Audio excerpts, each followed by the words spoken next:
So I'm just going to give it to you straight up. No buts, no coconuts, no ifs, ands, no fugazis, nothing. There is a bird outside and it's making a shit ton of noise. So if every now and then you hear a quack, then yeah, you know why. I want to start off by saying I knew it. I called it. I'm very happy. I'm extremely pleased. And ladies and gentlemen, Roderick Strong is back. He is the leader of the Diamond Mine alongside Tyler Rust, Suzuki, managed by Malcolm Bivens. Yeah, that's right. The Diamond Mine.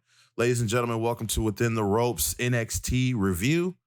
And I got to say this, I wouldn't be me.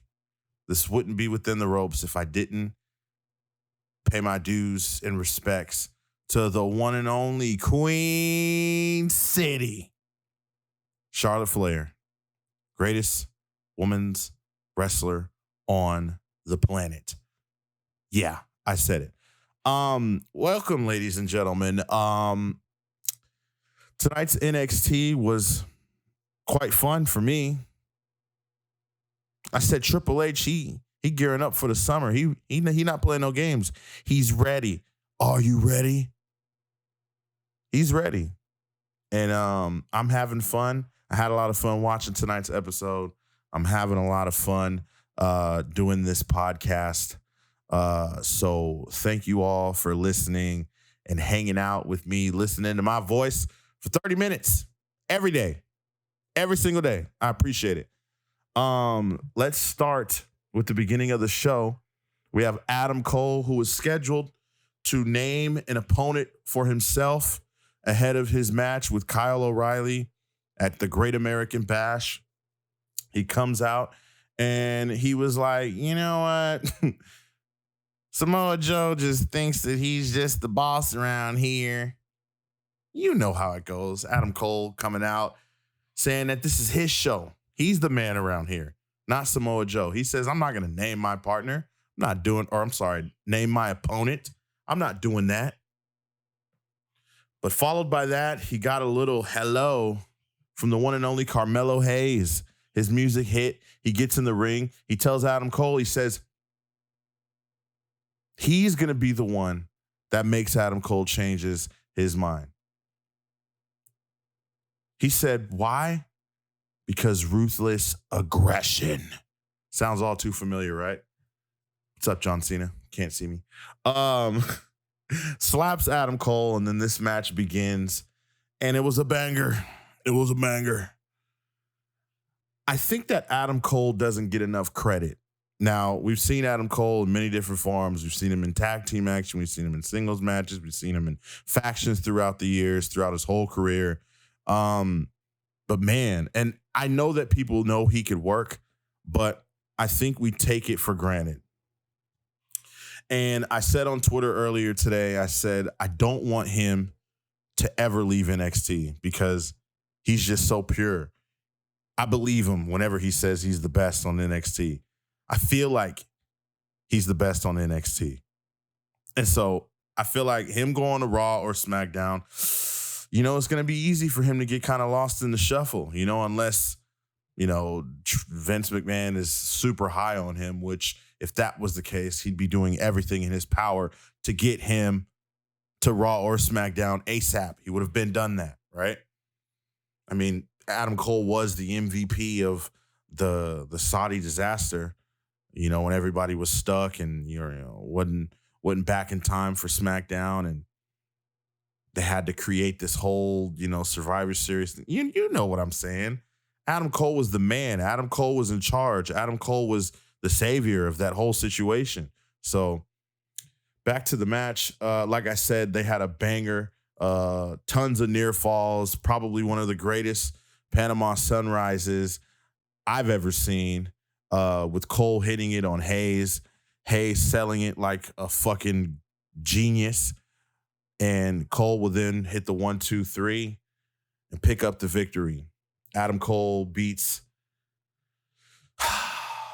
You know, let me say something about Hayes. I feel like he's another one of these guys, kind of like Ricochet, right? Like who's going to do super well on NXT, super popular. I feel like whenever he gets his time or his chance, whether it be the Cruiserweight Championship or the North American Championship, he'll probably get sent up to the main roster and then he'll be forgotten about. And then wrestling fans, NXT fans to be specific, will be angry because it's like, oh man, he should have stayed on NXT. Why did he go to the main roster? Yada, yada, yada, yada, yada.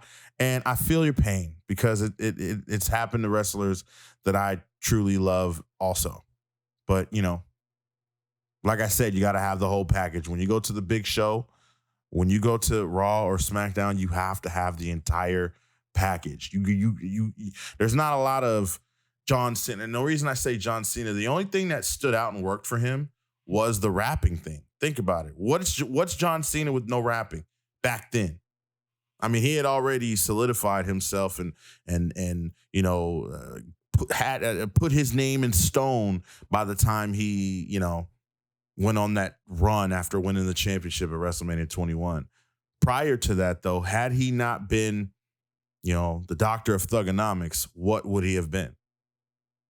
Other than just a big dude, which is, I'm sure, what everybody liked about him because he was such a big dude.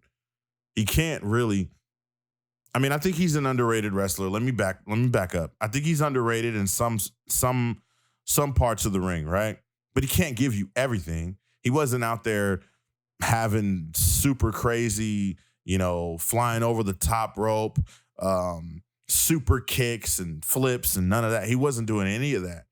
And I think partly, and he's even said it multiple times, that's partly why he, you know, had to step away, was because, you know, everything was going faster. He was slowing down.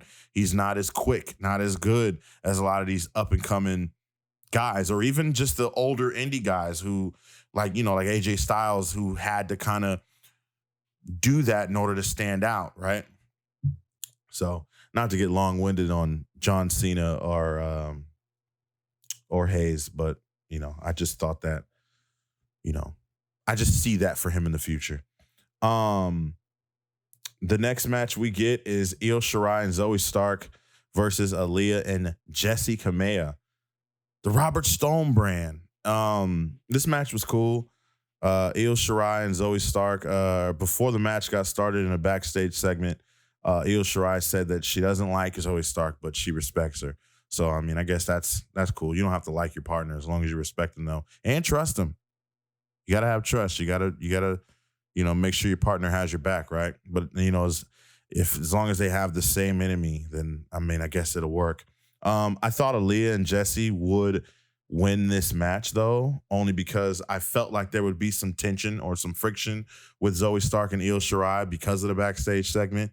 But I was wrong, of course. I've been wrong all fucking, you know, for the last couple of days. You know, I've been wrong with my predictions. So Io Shirai and Zoey Stark pick up the victory here. And post-match, everybody comes out. I mean, the way the tag team champions come out, they watch the match for pretty much the entire time. What the hell is her name? Raquel and Dakota come down to the ring. They say they're the number one contenders. And then Shotzi and Ember Moon come out. They say, no, we beat you guys. We're the number one contenders. And then all hell just breaks loose. And Samoa Joe had to come out there, which was the first time we saw Samoa Joe tonight. He had to come out there and send referees and security to break it up. I was like, damn, all right. Right on, Joe. Taking care of business, right? And see, I'm glad that he didn't come out and they didn't hit his music and he wasn't in like so many, like, I'm glad he didn't open the show and do all that. Like, you don't need to do that with Joe. And I know that's what a lot of people were expecting. Like, oh man, Samoa Joe, where is he? Blah, blah, blah. Nah, we don't need that. We don't need that. We don't need to pray and hope that someone provokes him so he'll get in there. He'll wrestle when it's time. You know, I don't want to see it coming though. I want it to be completely unexpected. Like, oh shit. Like, I'm hyped for this. Like, he doesn't need to wrestle Cross right now. They had a segment earlier, you know, where Cross and Scarlett were walking backstage. It looked like they were leaving the arena. And he was like, you know, unprovoked. only unprovoked, or only when provoked. I'm sorry. And he was like, go right ahead. He let Cross and Scarlett leave, and then he had like a stare down with Pete Dunne. I don't want any match with Joe right now. I don't think it's needed. I think you can pull that.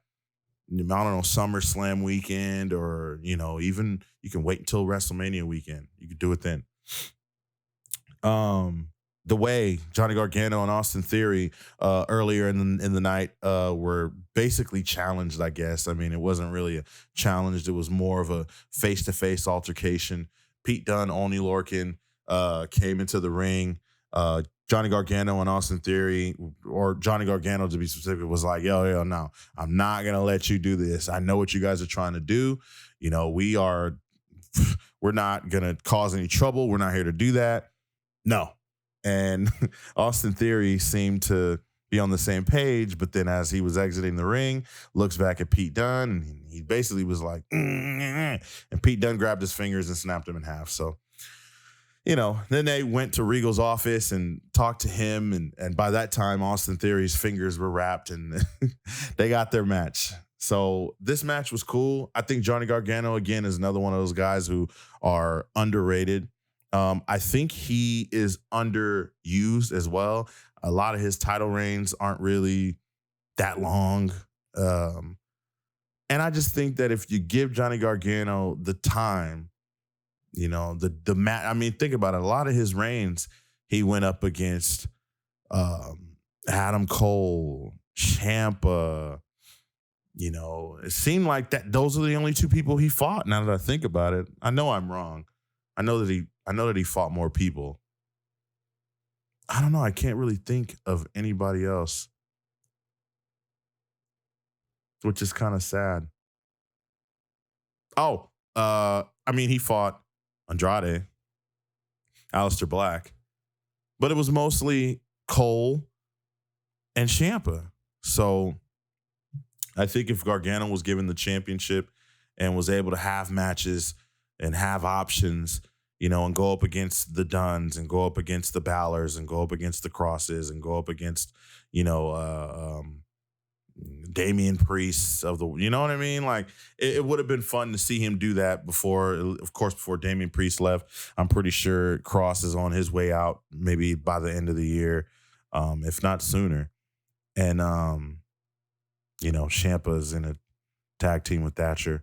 Anyways, moving on. The way pick up the victory, of course. Franky Monet would make her debut again, her encore debut against Elektra Lopez. Elektra Lopez caught a lot of eyes on Twitter. I believe she was a part of the Lana and Bobby Lashley story, if I'm not mistaken. She tagged with Chris Statlander on SmackDown. Shout out to Sean Ross, because he's the one who put those pictures up, and I thought that was pretty cool. But yeah, so I she's not new, obviously, but it just surprised me because everyone was like, damn. But Franky Monet picked up the victory. It wasn't really a squash or anything like that. It was a pretty decent match. Franky Monet getting in there. I didn't think that it was the greatest match. I thought that the match she had in her original debut, was better, but nonetheless, it was still good. Franky Monet picked up the victory. We get a backstage segment with Bronson Reed talking about Santos Escobar in regards to the North American Championship, and he is interrupted by none other than Hit Row. And listen, I like Hit Row. I do. I love Isaiah Swerve Scott. I do. Ashante Adonis. Think he's great. B-Fab. I would like to see more.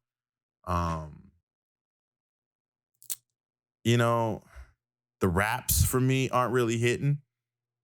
I think if they didn't do the corny rap stuff, I mean, it's almost like watching Max Caster, right? Like every week. And granted, Max Caster's one guy, and Hit Row's not nearly as corny as Max Caster. But still, it's just kind of like, I'm just not feeling the gimmick. Like, I don't know. That's just me. I know I'm probably the only one. I'm probably one out of a gazillion people who don't fucking favor Hit Row. In fact, I was rooting for Everrise in this match. You know, the Everrise Young Bucks, the Everbucks. I like Everrise. I don't know. They just look like one of, I mean, they remind me of Too Much. What was that? Brian Christopher and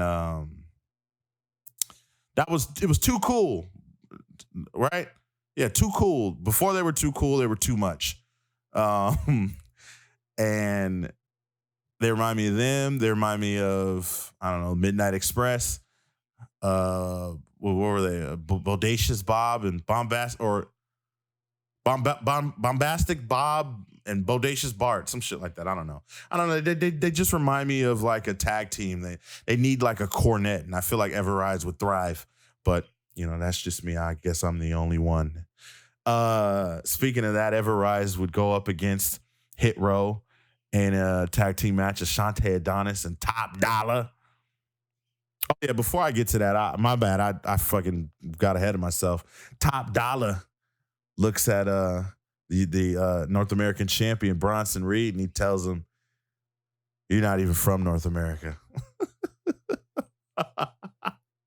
And I thought that was shady, you know. But I don't know, man. They're gonna have to do a little more than rap for me to like them. I'm not gonna like them just because, you know, it is what it is. But Hit Row will pick up the victory and defeat my Everrise Bucks, my Everbucks, my Midnight Express, my Too Much. And so, you know, it is what it is. I knew it was coming, but, you know, you can only hope, right? The main event tonight was Kyle O'Reilly versus Kushida. Is Kyle O'Reilly small enough to compete for the Cruiserweight Championship? You know, I seen the reports today too, on Fightful Select that the Cruiserweight division is going to be more of a focus going forward on NXT Cruiserweight Championship. But does that mean that 205 Live is going to get a revamp? Does that mean that anybody, or not anybody, but like, can you fight for the championship if you're over 205 or what? Because is Kyle O'Reilly 205 or what? I don't know.